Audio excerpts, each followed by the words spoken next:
એક પગથિયા ઉપર કેટલો કચરો છે આ એક નથી મેં તમને અમદાવાદ નગર પાલિકાની કોઈ પણ સ્કૂલમાં તમે અત્યારે મારી સાથે ચાલો આ પ્રકારની પરિસ્થિતિ છે પાણીની પરબ જે હોય ત્યાં ગંદકી હોય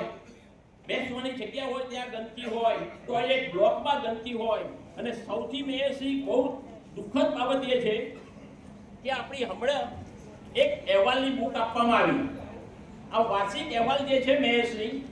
એ વાર્ષિક અહેવાલમાં એક પેજ છે અને એ પેજ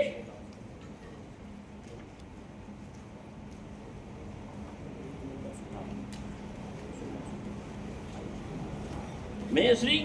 આજનો જે અહેવાલ છે ને એના અંદર એટલી સરસ મજાનું એક ચિત્ર મૂકવામાં આવ્યું છે કે એના અંદર વર્ગખંડમાં બાળકો બેઠા છે અને એક એલઈડી જોઈ રહ્યા છે લેપટોપમાં અને એક આ રિયાલિટી છે મેયરશ્રી મેં પોતે એક શાળાની વિઝિટ લીધી હતી જેમાં બાળકો નીચે અસ્તવ્યસ્ત બેઠા છે બાળકો નીચે બેઠા એનું દુઃખ નથી પરંતુ એમના વર્ગખંડમાં એમના પગરખા એમની આજુબાજુ પડ્યા છે અને એનાથી પણ મોટી દુઃખદ બાબત એ છે મેયરશ્રી કે બાળકોની પાછળ ડસ્ટબિન પડી છે 3 ડસ્ટબિનની અંદર કચરો પડ્યો છે હવે આપણે સ્વચ્છતા અભિયાનની વાત કરીએ લાલ કિલ્લા ઉપરથી દેશના વડાપ્રધાને કીધું કે આખું ભારત સ્વચ્છ કરવાનું છે મેયરશ્રી આપણે આપણા ઘરને સ્વચ્છ કરવાની જરૂર છે જ્યાં દેશનું ભવિષ્ય ઘડાય છે સ્વચ્છતાના નામે આપણે જે મોટા બળગા ફૂંકીએ છીએ સાહેબ આ પરિસ્થિતિ છે શાળામાં પાણીની પરબો નથી ટોયલેટ બ્લોક નથી મારી નાની બહેનો દીકરીઓ માટે અલગ શૌચાલયની વ્યવસ્થા નથી બેસવા માટે પાછળના બેન્ચીસો નથી અને એ વર્ગખંડની હાલત તમે જુઓ મેયરશ્રી આ રૂમની અંદર આપણે ડસ્ટબિન મૂકીએ છીએ આ રૂમની બહાર ડસ્ટબિન મુકાઈએ આપણે આપણા ઘરની બહાર ડસ્ટબિન મુકાઈએ અને આપણા બાળકો ભણતા હોય આપણા નગર પ્રાથમિક શિક્ષણ સમિતિના એના વર્ગખંડમાં ડસ્ટબિનો છે મેયરશ્રી ધીસ ઇઝ રિયાલિટી અને આપણે મોટા બજેટની વાતો કરીએ કે સ્વચ્છ ભારત મિશન હેઠળ દેશના વડાપ્રધાન સાહેબે આ કીધું સાહેબ આ બધી ખોટી વાતો છે 1,70,00,000 માંથી ફક્ત 1 લાખ રૂપિયા વાપર્યા મેયરશ્રી બીજી એક વાત કહું શિક્ષક સજ્જતાના કાર્યક્રમ 24-25 માં 50 લાખ રૂપિયા માંગ્યા 50 લાખ માંથી મેયરશ્રી ફક્ત 13,53,000 નો ખર્ચ થયો એ બાકીના રૂપિયા બાજુમાં રહ્યા પાછા 25-26 માં મેયરશ્રી બીજા 50 લાખ માંગ્યા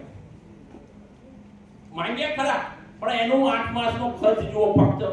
જે કામ શિક્ષક સજ્જતાનું કરવાનું હોય 8 માસમાં ફક્ત 27 લાખ રૂપિયાનું કામ થયું અને નવા વર્ષમાં બીજા આપણે 26-27 માં 50 લાખ માંગીએ છીએ મેયરશ્રી ફાયર સેફટી અવેરનેસ નામે 1.5 કરોડ રૂપિયા ફાળવ્યા એમાં ફક્ત 69 લાખ રૂપિયાનું કામ થયું તમે શાળામાં તપાસ કરવા જાઓ કેટલી શાળામાં ફાયર સેફટીના સાધનો લગાયા છે હાઈકોર્ટે કહ્યું છે કે જે એક કરતા વધારે વ્યક્તિ ભેગા થાય ચાહે શાળા હોય કોલેજ હોય મોલ હોય ઓફિસ હોય ત્યાં ફાયર સેફટીના સાધનો હોવા જોઈએ આપણે દર વર્ષે 1.5 કરોડ રૂપિયા ફાળવીએ છીએ પરંતુ ખર્ચ અને ઇમ્પ્લિમેન્ટના નામે મેયરશ્રી ઝીરો છે આ નગર પ્રાથમિક શિક્ષણ સમિતિના બાળકો રામ ભરોસે શાળામાં ભણી રહ્યા છે વોકલ ફોર લોકલ મેયરશ્રી વોકલ ફોર લોકલ દરેક શાળાઓમાં ફાયર સેફટી લગાડેલી છે સભ્યશ્રી અત્યારે જે બોલી રહ્યા છે બધું બોલી રહ્યા છે સાચું શું છે મને કેવું તમે ચાલો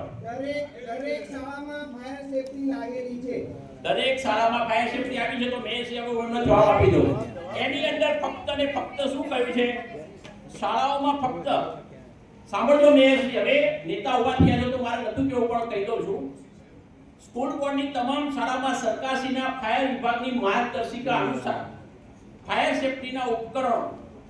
લગાવવામાં આવે છે જેમાં 7 મીટર કે તેથી વધુ ઊંચાઈ ધરાવતા અથવા એક કે વધારે ફ્લોર ઉપર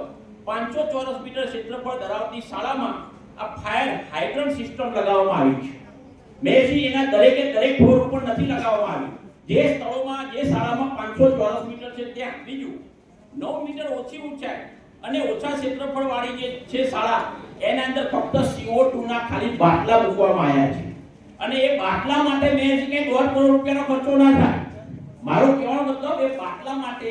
CO2 ની બોટલ તો 4,000 અને 3,000 રૂપિયાની આવે એના માટે 1.5 કરોડ રૂપિયાના ખર્ચા ના થાય મેયરશ્રી 9 મીટરથી નીચી શાળા જે હોય ને એમાં ફાયર સેફટી લગાવવાનો નિયમ જ નથી એટલે આપ જે બોલો છો એ ખોટી વસ્તુ છે 9 મીટરથી ઉપરની હાઈટ આ બોટલ નાખવાની વાત બરાબર છે, બાકી પમ્પિંગની ને વ્યવસ્થા કરવાની હોતી નથી. આંકડા જાહેર કરવામાં આવ્યા, કયા કયા પ્રકારના આંકડા હતા અને જે તમારા તરફથી પ્રશ્નો પૂછવામાં આવ્યો તેમાં કોઈ બાબત સામે આવી કે કેમ કે કયા કોર્પોરેટરના દીકરા દીકરીઓ સરકારી શાળામાં અભ્યાસ કરી રહ્યા છે? આજે સ્કૂલ બોર્ડના સુધારા બજેટમાં રજૂઆત કરી તો ભારતીય જનતા પાર્ટી છેલ્લા ઘણા વર્ષોથી આંકડાની માયાજાળ રચીને અમદાવાદ નગરજનોને છેતરી રહ્યા છે. ઘણા બધા દાખલા તરીકે ગત વર્ષે મેં રજૂઆત કરી હતી કે બાળકોને આટલી મોંઘી રકમ લેવા છતાં તમે બાળકોને નાની સાઇઝના યુનિફોર્મ આપ્યા. ફક્ત ગયા વર્ષે 220 રૂપિયાની કિંમતનો યુનિફોર્મ આપવામાં આવ્યો. આજે આ વખતે રજૂઆત કરી તો આ વર્ષે શાળાના બાળકોને યુનિફોર્મ જ આપ્યો નહીં. ફક્ત યુનિફોર્મ આપ્યા તો ફક્ત બાલવાટિકાવાળા વિદ્યાર્થીને જ આપ્યા. એમાં પણ 80 લાખ રૂપિયાની માત્ર રકમનો ખર્ચ કરવામાં આવ્યો. સુપોષણ અભિયાનની વાત હોય, શિક્ષક સજ્જતાની વાત હોય, પ્રેરણાત્મક પ્રવાસની વાત હોય, કોઈ સાયન્ટિસ્ટ બનવાની માટેની જીવન પ્રયોગોની વાત હોય, તો નગર પ્રાથમિક શિક્ષણ સમિતિ દ્વારા મોટા ખોટા આંકડાની માયાજાળ રચવામાં આવે છે અને એમને રચેલી રકમ જે હોય છે એમાંથી મોટા ભાગની રકમ ફેલ્યુર થાય છે. અને આજે પૂછવામાં આવ્યું કે આટલી સારી જો તમે શાળા કહેતા હોવ તો તમારા પોતાના બાળકો કે તમારા પડોશીના બાળકો કોઈ ભણવા જાય છે ખરા? તો એ લોકો કોઈ બોલી શક્યા નથી. આજુબાજુ એટલે કે અમદાવાદ શહેર, મેં બીજી વાત કરી કે અમદાવાદ મૂળ અમદાવાદને બાદ કરતાં અમદાવાદના પડોશમાં ગાંધીનગર જિલ્લો અને અમદાવાદ જિલ્લા હસ્તકની શાળાઓ લેવામાં આવે છે અને ત્યાંના બાળકોની સંખ્યા 1,72,576 બતાવી છે. મૂળ અમદાવાદના નગરજનોના બાળકો આ શાળામાં અભ્યાસ કરતા નથી. શાળાનું શિક્ષણનું સ્તર ઘટડી ગયું છે અને કોઈ માતા પિતા પોતાના બાળકોનું ભવિષ્ય કોર્પોરેશન સ્કૂલમાં બગાડવા ઈચ્છતું નથી. એ આજની ચર્ચાના અંતે સાબિત થઈ. તમે સરકારી શાળાઓ તેની મુલાકાત કરવા માટે તેમના તરફથી શું ઉત્તર મળ્યો? મેં એમને કહ્યું કે તમે મોટી વાતો કરો છો, આપણે શાળામાં જઈએ, કોઈ પણ વર્ગમાં તમે કહેવાય વર્ગમાં જઈએ, ત્યાં બાળકોને પૂરતું વાંચન આવડતું હોય, પૂરતું લેખન આવડતું હોય કે પૂરતું ગણિત આવતું હોય તો મેયરશ્રી કે કોઈ પણ સભ્ય તૈયાર થયા નથી. ફક્ત ખોટી બુમરાણ પાડીને બધા બેસી ગયા. એ બતાવે છે કે શિક્ષણ ઉપર એમને પોતાને ભરોસો નથી.